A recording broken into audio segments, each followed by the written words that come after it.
Hola, ¿qué tal? ¿Cómo estás? Dios te bendiga en esta preciosa hora. El devocional de hoy se titula Un telón de fondo.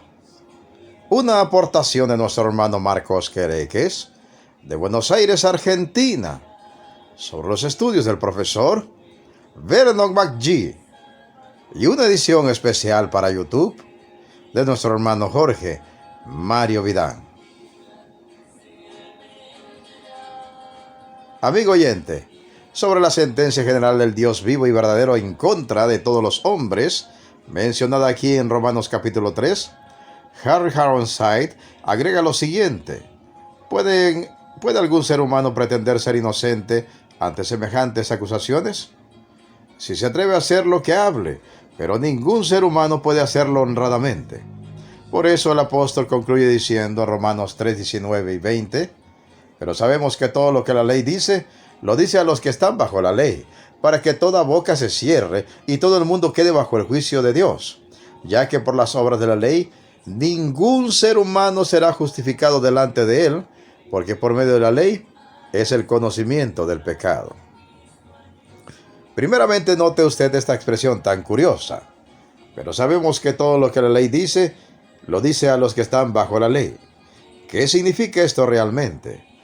Lo que el apóstol está diciendo aquí es que todas las acusaciones previas, tomadas de aquí y de allá a lo largo de las Escrituras, que habían sido entregadas por el Señor a esa gente tan religiosa como son los judíos, estaban destinadas a los judíos mismos. ¿Y por qué es importante esta declaración hecha por el apóstol? Porque los judíos consideraban las bendiciones y promesas que había en las Escrituras como destinadas a ellos. Pero cuando el judío religioso leía en las Escrituras una censura de parte de Dios, una denuncia del Señor acerca del pecado de los hombres y su promesa de un pago justo y duro, entonces el judío consideraba que tal parte de sus escritos sagrados estaba destinado a los paganos, a los incrédulos, o en el mejor de los casos, a judíos poco piadosos. Pero nunca a ellos. Por esto el énfasis de Pablo es importante y más que importante. Lo que la ley de Dios dice, lo que dice en su palabra en sus sagradas escrituras, lo dice a aquellos que se encuentran bajo ellas, no a los demás. ¿Puede entender usted la importancia de esto? Por lo general, la gente religiosa toma aquello que le agrada de la palabra de Dios y se lo apropia para sí.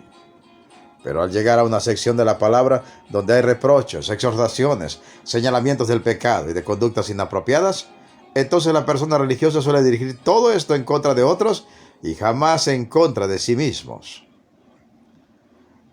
Como el Señor podría estar denunciando mi pecado y condenándole tal porción de su palabra si uno es pueblo escogido, nación santa. Sin embargo, el contexto de todo lo que venimos viendo es que hay una gran necesidad de tomar aquellas partes de la palabra donde el Señor señala nuestros pecados y nos llama al arrepentimiento, seamos quienes seamos. Todos y cada uno de nosotros deberíamos tomar la parte que nos corresponde en las amonestaciones del Señor.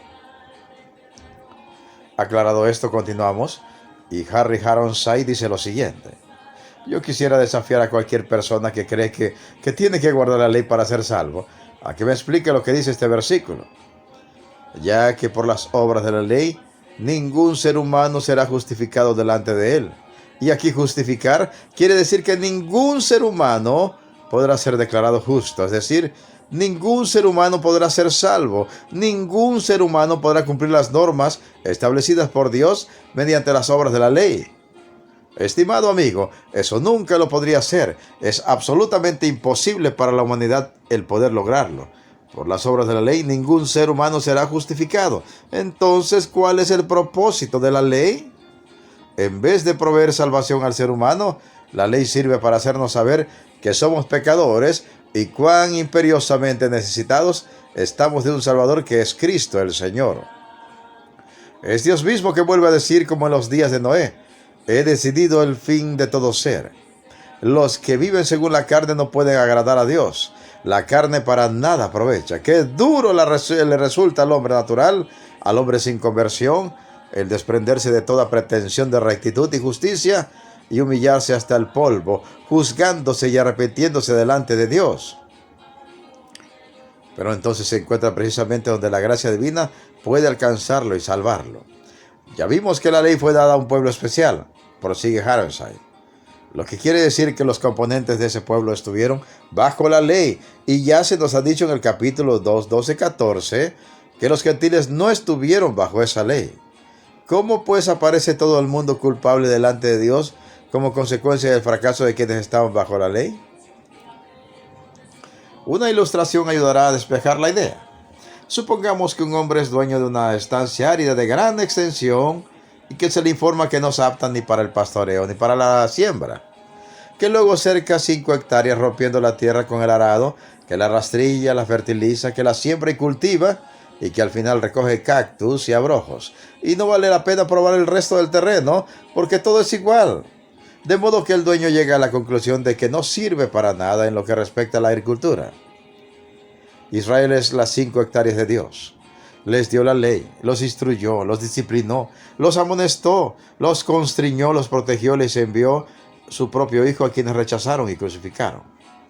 En este acto los gentiles se les unieron. Todos quedaron bajo el juicio de Dios. No vale la pena someterlos a otras pruebas. La carne no puede producir fruto aceptable a Dios. El ser humano está corrompido sin remedio. No solamente es culpable, sino que es totalmente incapaz de cambiar su situación. Y la ley no hace más que agravar su culpabilidad. No puede justificarlo. Lo que hace es condenarlo. Es por esto que el Señor no dio la ley a todo el mundo. Bastó con darla solo a un pueblo para demostrar que todo el mundo era igual infértil para producir nada bueno. ¡Cuán desastroso y desolador es este cuadro!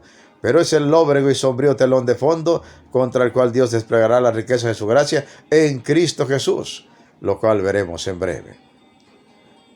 ¿Está usted como Israel? ¿Es como esas 5 hectáreas de Dios? El Señor le dio su palabra, le corrigió, le amonestó, y aún así usted no se ha sometido a Dios ni se ha arrepentido de sus pecados, y el único fruto que ha dado es espinos y abrojos. Bueno, sobre este escenario tan desolador, el Señor desplegará toda su gracia, amor y misericordia, si es que usted cree en aquel justo que vino a morir en una cruz en pago por sus pecados.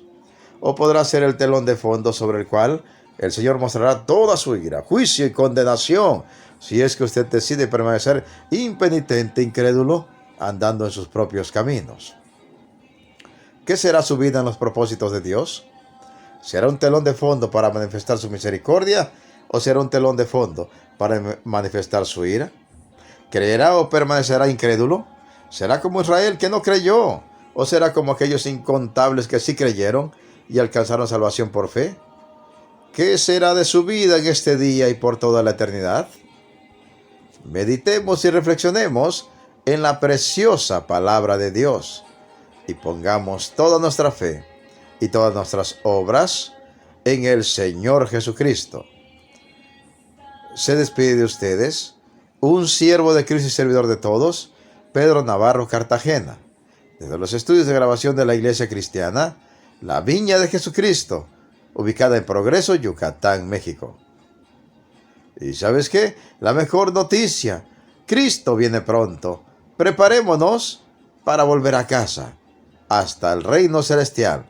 Amén, amén y amén.